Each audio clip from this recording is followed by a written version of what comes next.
Hello everyone. आज जो मैं टॉपिक आपको पढ़ाने वाली हूँ वो है शिक्षा या फिर एजुकेशन। ये जो वीडियो है वो उन सभी छात्रों के लिए जो है उपयोगी है, हेल्पफुल है, जो एजुकेशन से रिलेटेड है या एजुकेशन की फ़ील्ड से संबंधित हैं, जैसे कि बीएड, बीटीसी, एमएड। इस तरीके के स्टूडेंट्स के लिए ये जो वीडियो है वो हेल्पफुल रहेगी। तो अगर वीडियो आपको पसंद आए तो प्लीज़ लाइक करिएगा और चैनल को सब्सक्राइब करिएगा। मैं अब जो है वीडियो स्टार्ट करती हूँ। तो कुछ भी स्टार्ट करने से पहले या कुछ भी मीनिंग बताने से पहले मैं ये बताना चाह रही हूँ कि शिक्षा जो है वो क्या है। तो शिक्षा बेसिकली जो है एक ऐसा टूल है, एक ऐसा हथियार है जिसके द्वारा हम एक व्यक्ति का जो है बिहेवियर मॉडिफाई करते हैं, उसके व्यवहार में परिवर्तन लेके आते हैं, उसे एक सभ्य नागरिक जो है बनाते हैं। ठीक है। तो शिक्षा के अर्थ को मैंने जो है कैटेगराइज कर दिया है। हम पहले उसका वर्टिकल मीनिंग देखेंगे, फिर एजुकेशन का नैरो मीनिंग क्या है वो देखेंगे, देन उसके बाद एजुकेशन का वाइडर मीनिंग क्या है वो देखेंगे। ठीक है। तो सबसे पहले ऑल ओवर अगर मैं कहूँ तो शिक्षा क्या है। शिक्षा एक ऐसी प्रक्रिया है जिसके द्वारा हम छात्रों का व्यवहार में परिवर्तन करते हैं। ठीक है। उसके बिहेवियर को मॉडिफाई करते हैं। तो सबसे पहले जो है हम एजुकेशन का जो है वर्टिकल मीनिंग या फिर मैं कहूँ शिक्षा का शाब्दिक अर्थ जो है उसको समझ लेते हैं। तो शिक्षा जो है वो अंग्रेजी भाषा के एजुकेशन शब्द से लिया गया है, उससे जो है डिराइव हुआ है। जो एजुकेशन शब्द है या वर्ड है वो भी 3 जो है शब्दों से बना है, जो कि लैटिन भाषा के हैं। पहला है एजुकेटम, दूसरा है एजुसियर और तीसरा है एजुकेयर। सॉरी, यहाँ टी हो गया है, एजुकेयर कर लीजिएगा, ADUCARE। इन 3 जो लैटिन वर्ड है इससे एजुकेशन जो टर्म है वो डिराइव हुआ है। यहाँ पर भी एजुकेटम जो है वो 2 वर्ड से मिलकर बना है। पहला है ई प्लस ड्यूको। ठीक है। यहाँ पर ई का मतलब है अंदर और ड्यूको का मतलब है आगे बढ़ाना। तो ऑल ओवर इसका मतलब क्या हुआ, ई प्लस ड्यूको या फिर हम ये कहें एजुकेटम का, कि छात्र की जो छिपी हुई प्रतिभाएं हैं, अंदर जो छिपी हुई प्रतिभाएं हैं उसको आगे बढ़ाना या उसको बाहर लेके आना, ये मतलब हुआ।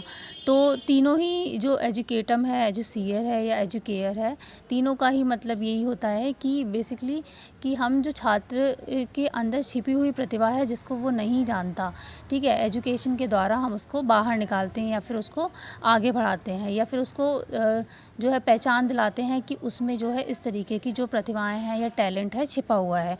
ये किसके द्वारा किया जा सकता है? ये केवल और केवल एजुकेशन के द्वारा किया जा सकता है। अब एजुकेशन का इंग्लिश टर्म के अकॉर्डिंग हमने इसका मीनिंग जान लिया। अब हिंदी टर्म में जब शिक्षा है, जो वर्ड है, शब्द है, वो संस्कृत के शिक्ष धातु से लिया गया है। ठीक है। तो जो शिक्ष धातु है उसका मतलब होता है सीखना या फिर सिखाना। ठीक है। तो सीखना या फिर सिखाना हो गया सिखाना हो गया टीचर के पार्ट पर और सीखना हो गया स्टूडेंट के पार्ट पर एजुकेशन एक ऐसी चीज़ है जो लाइफ लॉन्ग चलती है। लर्निंग जो है वो हमारी लाइफ लॉन्ग चलती है। हम कुछ ना कुछ कभी ना कभी जो है सीखते रहते हैं। तो इसीलिए जो है अगर मैं ये कहूँ कि एक शिक्षक हमेशा जो है किसी को सिखाता है तो ये ज़रूरी नहीं है, क्योंकि वो वो कहीं कहीं किसी जगह पर वो लर्नर के वे में भी रूप में भी काम करता है। ठीक है। तो जो शिक्षा है या वो लाइफ लॉन्ग चलती रहती है, क्योंकि हर एक पर्सन जो है वो कुछ ना कुछ कभी ना कभी सीखता ही रहता है। ठीक। अब सेकंड जो हमने देखा था, ये आपका शिक्षा का शाब्दिक अर्थ हो गया, वर्टिकल मीनिंग, इसके जो टर्म्स इसमें यूज़ किए गए हैं उसके अकॉर्डिंग। दूसरा है शिक्षा का संकुचित अर्थ। तो शिक्षा का संकुचित अर्थ या फिर हम नैरो जो है मीनिंग ऑफ एजुकेशन को समझें तो सिंपल सा इसका अर्थ जो है वो ये है कि जब हम नैरो मीनिंग ऑफ एजुकेशन कहते हैं तो इसका मतलब है कि लिमिट कर दी गई हैं चीज़ें। ठीक है। तो लिमिट का मतलब है हर चीज़ जो है निश्चित है। तो इस तरीके की संकुचित शिक्षा का अर्थ हम केवल और केवल विद्यालयी शिक्षा से लेते हैं। ठीक है। जहाँ पर सब कुछ जो है निश्चित कर दिया गया है, आपका पाठ्यक्रम निश्चित है, आपका जो है टीचिंग एड्स, जो भी टीचिंग मेथड हम यूज़ कर रहे हैं वो निश्चित है। ठीक है। आपका एक टाइमिंग निश्चित है, आपको पता है कि आपको एक पर्टिकुलर प्लेस पर जाकर ही पढ़ना है, विद्यालय है जैसे। तो सब कुछ जो है निश्चित कर दिया गया है। ठीक है। आप एक जो है एक टाइम पीरियड के निश्चित टाइम पीरियड के अंतर्गत ही उस शिक्षा को ग्रहण करके आगे बढ़ेंगे। तो हर चीज़ जो है वो क्या है, निश्चित है, संकुचित है, ठीक है। तो ये शिक्षा का संकुचित अर्थ हो गया। तो अगर आपसे कभी ये पूछा जाए कि शिक्षा का संकुचित अर्थ से क्या तात्पर्य है, तो अगर आप ये लिखते हैं कि शिक्षा का संकुचित अर्थ से मतलब विद्यालय शिक्षा से है, तो वो बिल्कुल सही होगा, ठीक है।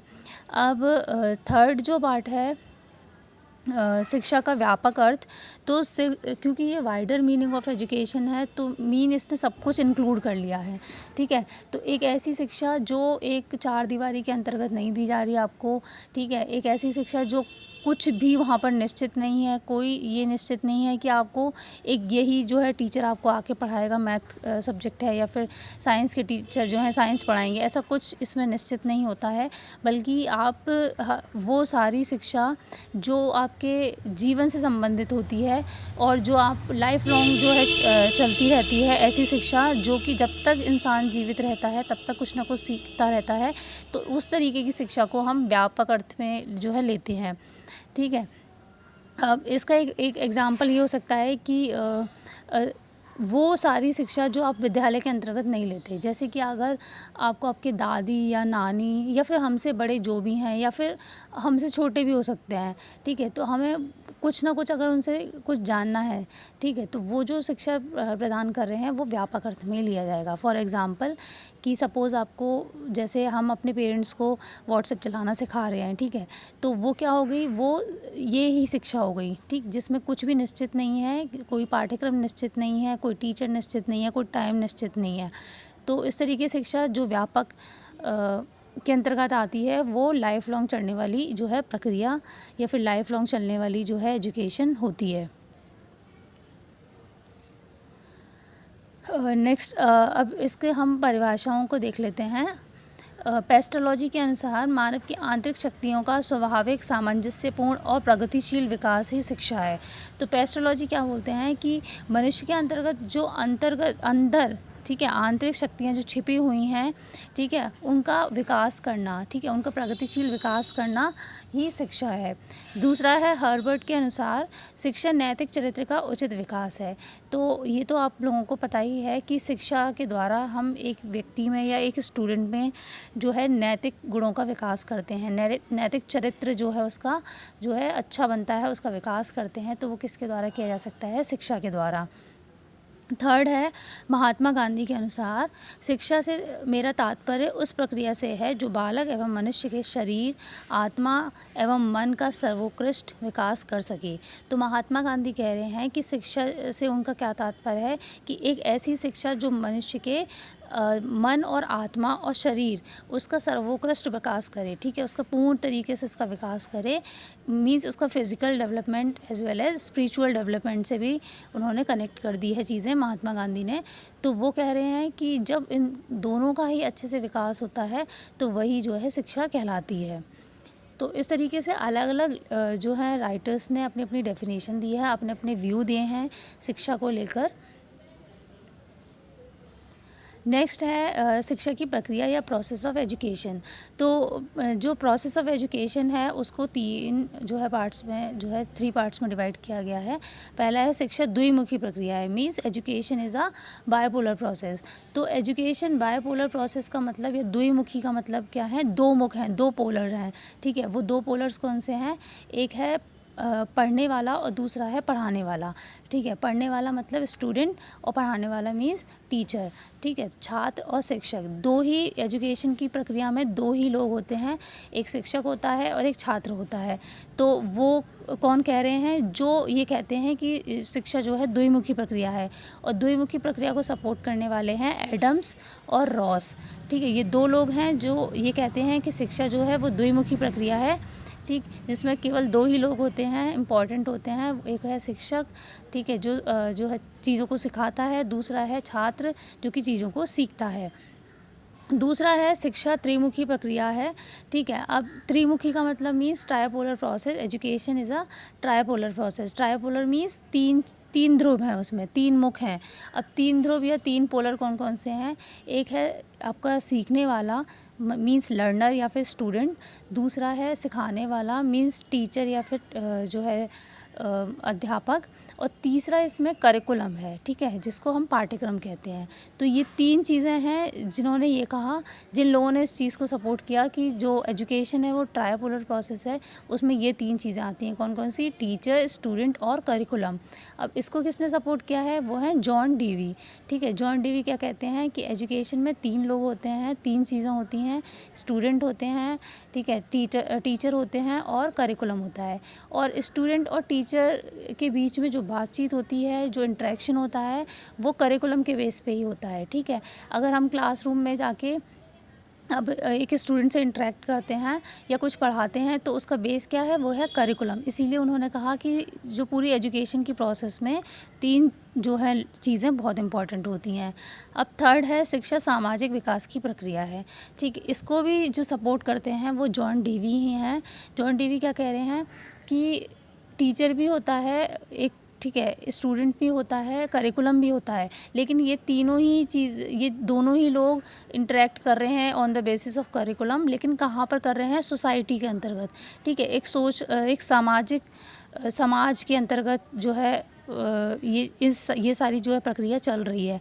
इसीलिए उन्होंने कहा कि शिक्षा जो है वो एक सामाजिक प्रक्रिया भी है, सामाजिक विकास की प्रक्रिया भी है, ठीक। क्योंकि अलग-अलग हर तरीके के अलग-अलग सोसाइटी से लोग, बच्चे आ रहे हैं, वो एक साथ बैठ के चीज़ों को पढ़ते हैं, ठीक। तो ये सारी प्रोसेस किसके अंतर्गत चल रही है? एक सोसाइटी के अंतर्गत चल रही है। तो उन्होंने समाज को भी इसमें इंक्लूड कर दिया कि समाज का भी बहुत इम्पोर्टेंट जो है रोल होता है पूरी एजुकेशन की प्रोसेस में। तो इस तरीके से ये 3 प्रक्रियाएँ हैं आपकी एजुकेशन की। एक है बायपोलर, दूसरा है ट्रायपोलर और तीसरा है सोशल डेवलपमेंट प्रोसेस। नेक्स्ट है शिक्षा के उद्देश्य। तो शिक्षा के क्या उद्देश्य हैं, या फिर हम क्यों एक जो है स्टूडेंट को या किसी पर्सन को हम जो है एजुकेशन देते हैं, तो वो एम एंड ऑब्जेक्टिव जो हैं कुछ इस तरीके से हैं। पहला है चरित्र निर्माण, ठीक है। तो एजुकेशन के द्वारा हम एक छात्र के चरित्र का या कैरेक्टर का डेवलपमेंट करते हैं। अब कैसे करते हैं कि हम बहुत सारी जो है कल्चरल एक्टिविटी करा रहे हैं, ठीक है, प्रेयर हो रही है, हम रिस्पेक्ट करना सिखा रहे हैं कि अपने बड़ों से रिस्पेक्ट करनी चाहिए। इसके अलावा हमारे करिकुलम में देखें तो करिकुलम में क्या होता है कि बहुत सारे कुछ ऐसे सब्जेक्ट डाल दिए जाते हैं जिसके थ्रू हमें कुछ जो है मॉरल वैल्यूज़ जो हैं डेवलप होती हैं। जैसे कि हम छोटे बच्चों की क्लास में देखें तो जो है नैतिक शिक्षा की एक बुक होती है जिसमें बहुत सारी कहानियाँ होती हैं, बाद में उसका मॉरल बताया जाता है, ठीक। तो ये जो है शिक्षा के, तो इस तरीके से क्या होता है जब उसमें लास्ट में मॉरल बताया जाता है तो कहीं न कहीं ये क्या होता है बच्चों में एक मॉरल वैल्यूज़ को डेवलप करने का एक ज़रिया है, ठीक है। तो जिससे उसका क्या होता है कैरेक्टर डेवलपमेंट या चरित्र का विकास होता है या निर्माण होता है। दूसरा है शारीरिक विकास। शारीरिक विकास या फिज़िकल डेवलपमेंट में क्या है कि एजुकेशन के थ्रू हम क्या करते हैं, एक बच्चे का फिज़िकल डेवलपमेंट में हेल्प करते हैं। जैसे कि कॉलेज या स्कूल लेवल में क्या होता है कि बहुत सारी एक्टिविटी कराई जाती हैं जो फिज़िकल उससे रिलेटेड होती हैं। जैसे कि जो है गेम्स बच्चों को खिलाए जाते हैं, ठीक है, बहुत सारे गेम्स जो हैं क्लास होती हैं गेम्स की। इसके अलावा जो है पीटी जो हो गया, आपके प्रेयर के बाद जो है पीटी या इस तरीके की चीज़ें जो कराई जाती हैं, ये कहीं न कहीं हेल्प करती हैं आपके फ़िज़िकल डेवलपमेंट में। थर्ड है ज्ञान संबंधी उद्देश्य।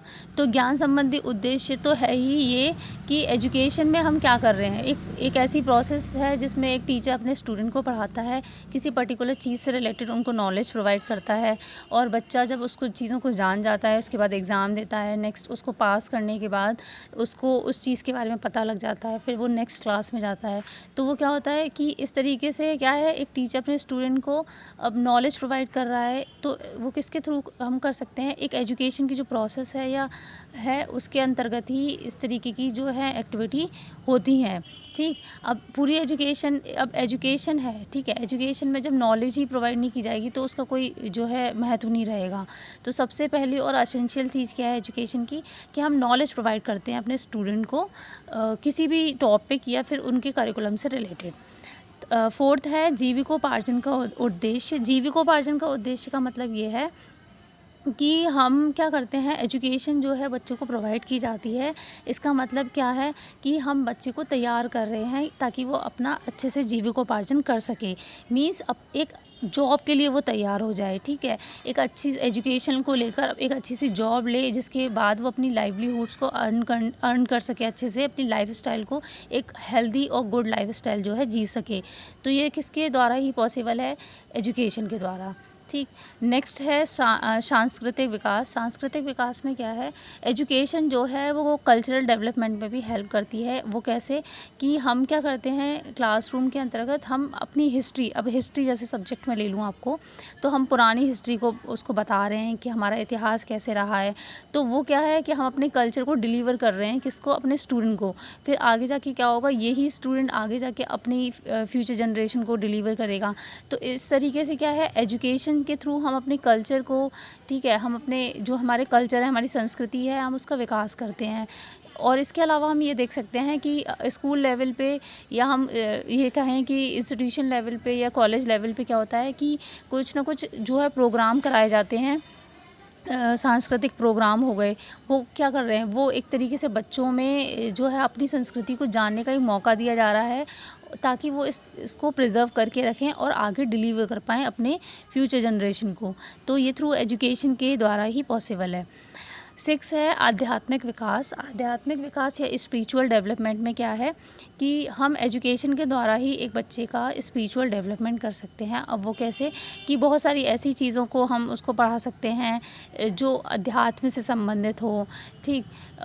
जिससे कि उसको ईश्वरीय सत्ता पर भी बिलीव मतलब बना रहे उसको, ठीक। पूरी तरीके से वो हम नेग्लेक्ट नहीं कर सकते ये वाले जो पक्ष है इसको। इसीलिए एजुकेशन के द्वारा हम क्या करते हैं कि अपने छात्र का आध्यात्मिक विकास भी करते हैं। अब 7th है नागरिकता का उद्देश्य। नागरिकता का उद्देश्य क्या है कि एजुकेशन के द्वारा हम अपने जो छात्र हैं या स्टूडेंट हैं, उनमें कुछ ऐसे नैतिक गुणों का विकास करते हैं जिससे कि वो एक अच्छा जो है नागरिक जो है बन सके, और अपने जो है अपने राइट्स को, अपनी ड्यूटी को समझ सके, और आगे जाके कहीं ना कहीं वो देश के विकास में हेल्प कर सके। लास्ट है सर्वांगीण विकास। ये सबसे इम्पॉर्टेंट जो है उद्देश्य है शिक्षा का, कि शिक्षा जो है वो एक स्टूडेंट का या अपने छात्र का सर्वांगीण विकास मीन्स ऑल ओवर डेवलपमेंट करती है। अब सर्वांगीण विकास में क्या है? हर तरीके का विकास इंक्लूड है, ठीक। आपका फिज़िकल हो गया, आपका इमोशनल हो गया, आपका सोशल जो है डेवलपमेंट हो गया, आपका स्पिरिचुअल डेवलपमेंट हो गया, ठीक है, आपका मॉरल डेवलपमेंट हो गया, आपका जो है कल्चरल डेवलपमेंट हो गया। तो एक छात्र के हर पक्ष का मीन्स हर एस्पेक्ट का विकास करना ही सर्वांगीण विकास है। और ये किसके द्वारा पॉसिबल है? ये ओनली शिक्षा के द्वारा ही या फिर एजुकेशन के द्वारा ही संभव है, ठीक। तो ये जो है आपके शिक्षा के उद्देश्य थे। और अगर आपको इस वीडियो से रिलेटेड कुछ भी डाउट हो तो आप मुझे कमेंट बॉक्स में क्वेश्चन पूछ सकते हैं। Thank you.